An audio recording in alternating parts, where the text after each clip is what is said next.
তৃতীয় ক্লাস আমরা দেখব। আজকে আমরা সুকুন এবং তাসদীদের ব্যবহার শিখতে চলেছি। শুরুতেই দেখুন সুকুনের চিহ্নসমূহ বিভিন্ন কোরআনে, যেমন আমরা এদেশের সৌদিদের কোরআনে, আমাদের দেশের যারা মাদ্রাসায় পড়ে তাদের কোরআনে, এবং যারা নুরানি পড়ে আমাদের মাসাসিরা যারা বাসাবাড়িতে কোরআন শেখে তাদের কোরআনে একটু আলাদা আলাদা চিহ্ন দেখা যায় সুকুনের ক্ষেত্রে। দেখুন শুরুতেই ইলিশ মাছের পেটের কাটার মতো, বাংলায় কমার মতো, আবার ভির মতো, আবার এই যে আরবি পাঁচ যে লেখা হয় সেই পাঁচের মতো অনেকটা। তো এমন কয়েকটা চিহ্নের মতন আসতে পারবে সাকিন। বিভিন্ন কোরআনে বিভিন্ন সময় বিভিন্ন রকম চিহ্ন হতে পারে। হ্যাঁ, আবার এই যে গোল, শুধু গোল দিয়েও আসে। পড়তে পড়তে বুঝে যাব যে কোনটা সাকিন এবং কোনটা পেশ, কোনটা কোন চিহ্ন। আমরা যখন তেলাওয়াত করব তখন আস্তে আস্তে আমরা বুঝে যাব।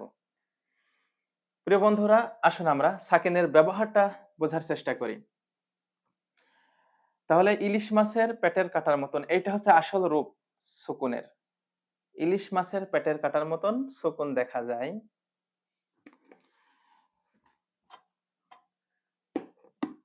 এখন দেখুন বন্ধুরা, আরবি যেহেতু আরবি কিন্তু ডান দিক থেকে লিখতে হয়, তাই দেখুন তাহলে এই যে এটা হচ্ছে আলিফ। আলিফকে আবার এখানে একটা কথা, আলিফের উপরে যখন জের জবর পেশ আসে, যেমন এখানে জবর জের পেশ দেয়া রয়েছে আলিফের উপরে, তখন আলিফকে আলিফ জবর আ এভাবে বলা যাবে না, আলিফকে বলতে হবে হামজা। হামজা জবর আ, এটা একটু মনে রেখেন। হামজা বলে আমরা পড়বো, তাহলে হবে হামজা জবর আ। আমরা এই যে ডান দিক থেকে বা দিকে যাচ্ছি, তাহলে হামজা জবর আ আমরা একটু বাংলায় লিখি, এখানে একটু বোঝার ক্ষেত্রে আ লিখলাম।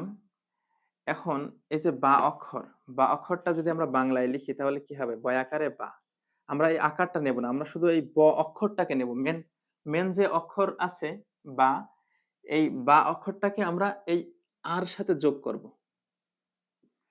তাহলে কি হবে? আ ব কি হলো একসাথে? আব। এখন হামজা জবর আ, আ লাগবে বার সাথে আব। এই আ কে যদি আমরা বার সাথে যোগ করি তাহলে হবে আব। দেখেন, আব হয়ে গেল। আবার একটু ভালোভাবে আমরা বুঝি। হামজাজের ই, ই হচ্ছে হর্ষায় আর কি, ই। হামজাজের ই। আর এই যে বা অক্ষরের আমরা আবার এখানে লিখলাম বা। আমরা এই আকার নেব না, আমরা শুধু এই ব অক্ষরের এই মেন অক্ষর বটা নেব। তাহলে হর্ষায়ের সাথে আমরা বাকে বকে যোগ করি, তাহলে হর্ষাই ব কি হবে? ইব। আমি একটু বাংলায় যাতে সহজ হয়, আপনারা যারা একবারে বোঝে না তাদের জন্য যাতে সহজ হয়, আমি সেই জন্য একটু চেষ্টা করছি বোঝানোর বন্ধুগণ। তাহলে হর্ষাই ব ইব। আর আমরা যদি এভাবে পড়তে পারি, হামজাজের ই, ই লাগবে বার সাথে ইব, হামজা জবর আ, আ লাগবে বার সাথে আব, এটা তো খুব ভালো। আমরা এভাবে তো শিখবো, কিন্তু বোঝার ক্ষেত্রে আমরা একটু এখন যেহেতু প্রথম আমরা শিখছি, তাই এভাবে আমি একটু লিখছি। সবগুলো সুকুন পূর্বের অক্ষরটাকে উচ্চারণ করে, সুকুন যে অক্ষরের উপরে আছে এটা হচ্ছে পূর্বের অক্ষর বা, এর উপরে যা থাকে থাক।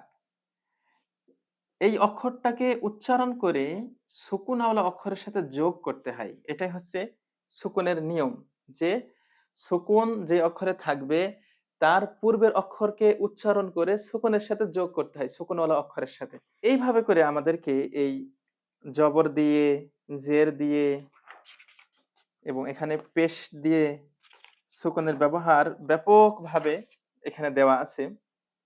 আমাদেরকে বারবার এগুলো পড়তে হবে, পড়ে পড়ে সুকুনের ব্যবহারটাকে আমাদেরকে মুখস্থ করে ফেলতে হবে। তাসদিদের যে চিহ্নটা আছে এটা হচ্ছে বালতি তোলা কোয়ার কাটার মতন। এই তাসদিদের ব্যবহার একটু আমরা দেখি।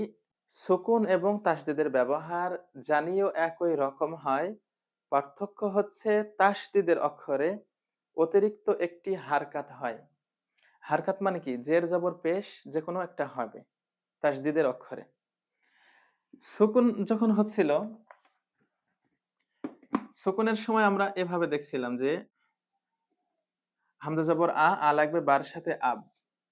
মানে পূর্বের অক্ষর উচ্চারণ করে সুকুনওয়ালা অক্ষরে যোগ করলেই এটা শেষ, আর কোনো কাজ নাই। তবে তাসদিদের একটু বিশেষত্ব হলো, তাসদিদের একটু আলাদা ব্যবহার হলো, পূর্বের অক্ষর উচ্চারণ করে যোগ করতে হবে এবং ওই অক্ষরের উপরে হয় একটা জবর, না হয় একটা জের, না হয় একটা পেশ, যেটা থাকবে সেটা আবার উচ্চারণও করতে হবে। তাহলে হামজা জবর আ লাগবে বা এর সাথে। আব, আব। এবার বা জবর আবার অতিরিক্ত কি রয়েছে? জবর। তাহলে বা জবর হবে আবার বা। তাহলে কি হবে? আব বা আকারে বা। এটাই হচ্ছে তাসদিদ এবং সুকুনের পার্থক্য। সুকুনের সময় লাগবে বা এর সাথে আব, এই পর্যন্ত শেষ। কিন্তু তাসদিদের বেলায় আবার অতিরিক্ত এই যে জবর রয়েছে বলে আমরা বা আকারে বা যোগ করলাম, তাহলে হলো কি? আব বা। এখন এখানেও হামজা জবর লাগবে বার সাথে আব। এই আব হচ্ছে এর সাথে বাজের বি, বয়হস্যি বি, তাহলে কি হলো? আব বি। আর এখানে হবে হামজা জবর লাগবে বা এর সাথে আব, আবের সাথে যোগ হবে বা পেশ বু, বয়হস্যু বু, তাহলে কি হবে? আব্বু। এইভাবে করে পড়লে বুঝে বুঝে আমাদের জন্য সহজ হবে বিষয়টা। এই কারণে আমি আপনাদেরকে একটু এইভাবে বাংলার সাথে মিলিয়ে বোঝানোর চেষ্টা করছি। সুকুন এবং তাসদিদের ব্যবহার আমরা একটু বোঝার চেষ্টা করলাম। সামনে ইনশাআল্লাহ আমরা অক্ষর শুরু করব, অক্ষর চেনা শুরু করব। অক্ষরের সাথে সাথে আমরা হারকাত, তানবিন, সুকুন, তাসদিদ এই প্রত্যেকটি ব্যবহার সুন্দরভাবে শেখার চেষ্টা করব। অক্ষর পর্বগুলো খুবই গুরুত্বপূর্ণ, কারণ অক্ষর যদি আমরা না বুঝি তাহলে আমরা হয়তো হার জায়গায় খ পড়ব, জিমের জায়গায় হা পড়ব, এভাবে করে অনেক ভুল হয়ে যায়।